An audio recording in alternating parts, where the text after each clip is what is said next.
दोस्तों आज मैं आपसे शेयर कर रही हूँ मेडिकली एक्सेप्टेड एक ऐसी ब्रीदिंग प्रैक्टिस जो कोविड-19 के जिन लोगों को भी सिम्टम हैं, पेशेंट हैं, चाहे वो सिम्टम माइनर हो या बहुत ज़्यादा सीवियर हो, आपका ऑक्सीजन का जो लेवल है मेंटेन रहना चाहिए। यानी शरीर में ऑक्सीजन का लेवल यानी SpO2 का लेवल 94 या उससे कम जा रहा है तो इस टेक्निक का इस्तेमाल फर्स्ट एड की तरह हम कर सकते हैं।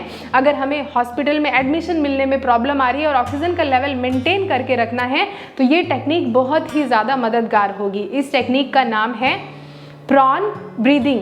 अब प्रॉन ब्रीदिंग अलग अलग तरीके से किस तरीके से करते हैं उसकी सारी टेक्निक तो आपको इस वीडियो में पता चल ही जानी है। साथ ही आपको इसके बेनिफिट, इसकी सावधानियां, हर एक चीज़ पता चलने वाली, इसीलिए वीडियो को अंत तक देखिएगा और इस तरीके की और भी वीडियोस देखने के लिए चैनल को सब्सक्राइब करके इस परिवार का अटूट हिस्सा बन जाइएगा।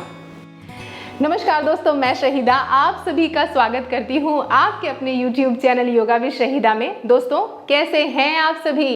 सबसे पहले बात कर लेते हैं इस ब्रीदिंग के बारे में। इसकी थोड़ा सा साइंटिफिक पहलू को जानने की कोशिश करेंगे। प्रॉन ब्रीदिंग, प्रॉन का मतलब क्या हुआ? छाती के बल लेटना। ब्रीदिंग का मतलब हुआ सांस लेना, यानी छाती के बल लेटकर सांस लेना। अब छाती के बल लेटकर सांस क्यों लेना है?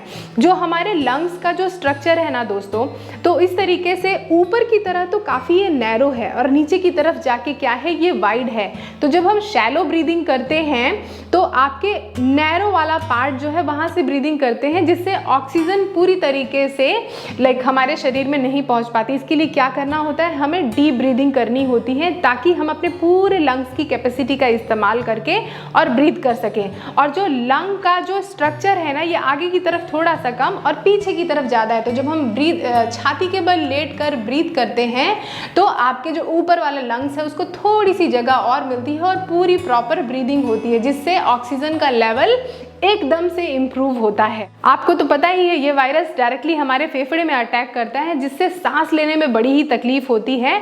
इसलिए ऑक्सीजन का लेवल धीरे धीरे डाउन होता जाता है। तो ये चीज़ ध्यान रख के प्रॉन ब्रीदिंग काफ़ी ज़्यादा मदद करेगी। इस ब्रीदिंग को करने से हमारे लंग्स की कैपेसिटी एक्सपैंड होती है, वेंटिलेट होते हैं हमारे लंग्स, जिससे ऑक्सीजनेशन पूरा प्रॉपर होता है और ऑक्सीजन का लेवल जो है मेंटेन होता रहता है। अब बात कर लेते हैं सावधानियों की। सावधानियों में ये ध्यान रखना है, प्रेगनेंसी के दौरान इसको बिल्कुल भी नहीं करना है। अगर आपकी किसी भी तरीके की अनस्टेबल स्पाइन है, कोई इंजरी हुई है, रीसेंट ऑपरेशन हुआ है, सर्जरी हुई है तो भी नहीं करना है। कोई सीवियर कार्डियक कंडीशन है, यानी कि हार्ट से रिलेटेड कोई भी समस्या है, तो चूंकि छाती के बल लेटेंगे तो आपके दिल की धड़कनों में एक तरीके का प्रेशर आएगा, तो उसको भी नहीं करना है।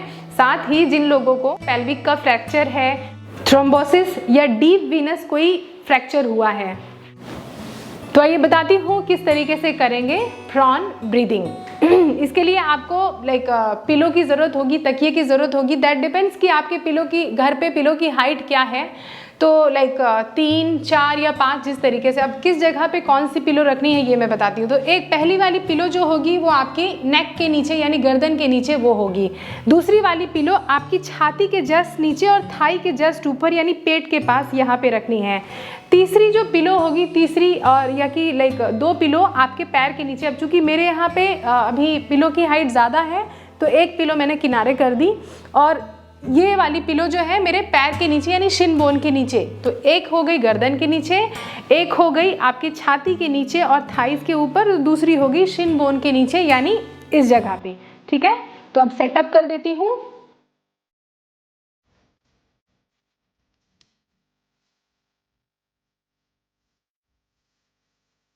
तो इस तरीके से पिलोज का मैंने एडजस्टमेंट कर लिया है।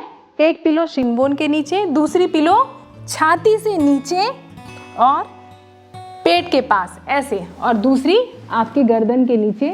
और दोनों हाथ को आराम से इस तरीके से रख के, चाहे तो गर्दन आप किसी भी तरफ मोड़ लें, राइट साइड या लेफ्ट साइड, और इस पोजीशन में आपको लेटना है कम से कम 30 मिनट, 30 मिनट से 2 घंटे, जो भी आपका कंफर्ट हो। इस तरीके से लेट के आपको सांसें लेनी है, छोड़नी है, बहुत आराम से, सहजता से। दोस्तों जब इस तरीके से आप पीठ के बल लेट कर सांस लेते हैं तो कोशिश करें सांसें लंबी और गहरी लें, सहजता से लें, ताकि आप ज़्यादा से ज़्यादा देर तक इस पोजीशन में लेट के ब्रीदिंग कर सकें। किसी भी तरीके की हड़बड़ाहट नहीं, किसी भी तरीके की जल्दबाजी नहीं, ज़्यादा से ज़्यादा देर तक इस पोजीशन में आपको लेटना है। फिर जब 30 मिनट हो जाएं तो इस पोजीशन को चेंज करके हम राइट साइड करवट लेके सोएंगे। राइट साइड करवट लेके सोने पर आप पेट के पास की जो पिलो है उसको हटा दें और शिन बोन के नीचे जो पिलो है उसको भी हटा दें। इस तरीके से राइट साइड करवट लेके सो गए और नॉर्मल ब्रीदिंग करें।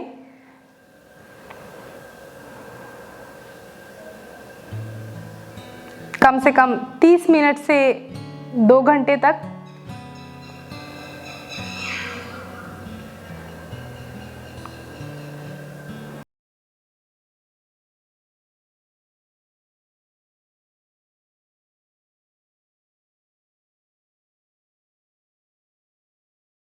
ऑन कर लिया, राइट साइड टर्न होके सो गए। अब आराम से बैठ के यानी सिटिंग पोजीशन में इसी ब्रीदिंग को करेंगे। तो ये सारी चीज़ें आपको कम से कम मिनिमम 30 मिनट्स करनी है आराम से इस तरीके से लेट के, सो दैट कि लंग्स के अलग अलग तरीके से ब्रीदिंग हो सके। अब हम क्या करेंगे, बैठ के की जाने वाली ब्रीदिंग। दोनों पैरों को एक दूसरे से दूर किया, दोनों हाथों को अपनी बॉडी के पीछे लेके गए, पाम्स को मैट पर अच्छी तरीके से पकड़ बना दी और पाम्स का सहारा लेके थोड़ा सा लीन बैक हो गए। इस तरीके से जब हम पोजीशन बदल बदल के ब्रीदिंग कर रहे हैं तो हम अपने लंग्स की पूरी कैपेसिटी चारों तरफ लेट कर पूरी की पूरी कैपेसिटी का इस्तेमाल कर रहे हैं ब्रीदिंग के लिए, ताकि ऑक्सीजनेशन अच्छी तरीके से हो। पहले पेट के बल, फिर राइट साइड, फिर बैठ के, फिर लेट के, फिर उसके बाद वापस से पेट के बल लेट कर इस तरीके से ब्रीदिंग करने से काफ़ी अच्छा इफ़ेक्ट इसका हमारे फेफड़े पे पड़ता है। कोशिश आपकी ये रखिए कि जब भी आप जिस भी पोजीशन में लेटे हुए हैं या बैठे हुए हैं, आप सहजता महसूस करें, थोड़ी आसानी महसूस करें ब्रीदिंग में। गहरी लंबी सांस लें, सांस छोड़ें, क्योंकि हर एक पोजीशन में कम से कम आपको 30 मिनट से 2 घंटे तक स्टे करना है। और ये कोई फिक्स नहीं है कि आपको इतना ही स्टे करना है, आप अपने हिसाब से position time to time change करते रहें।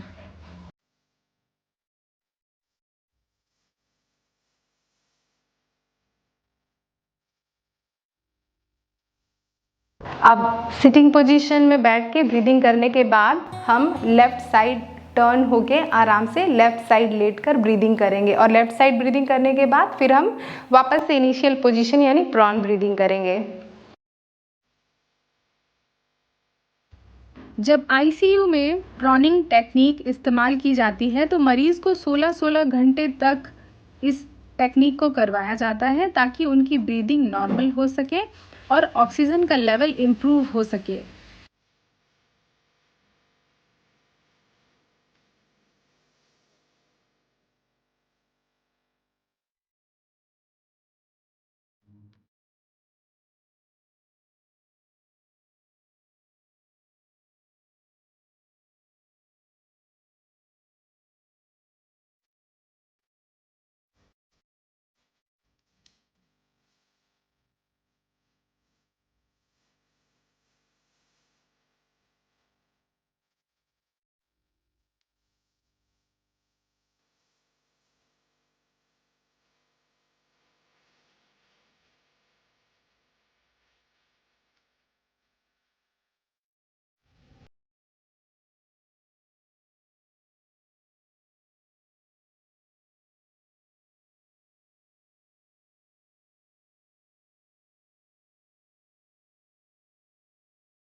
लेट कर ब्रीदिंग करने से मात्र कुछ ही मिनटों में आप अपने शरीर में जो ऑक्सीजन का जो लेवल है डाउन जा रहा था उसको मेंटेन होता हुआ देखेंगे।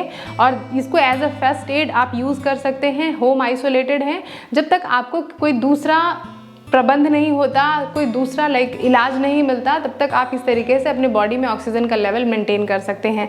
आशा करती हूँ ये इन्फॉर्मेशन आपके लिए बहुत ही बेनिफिशियल होगी। मैं आप सभी से गुजारिश करूँगी कि इसको ज़्यादा से ज़्यादा लोगों तक शेयर करें, पहुँचाएँ, ताकि उनको ये टेक्निक सीख के घर पर ही कुछ मदद मिल सके।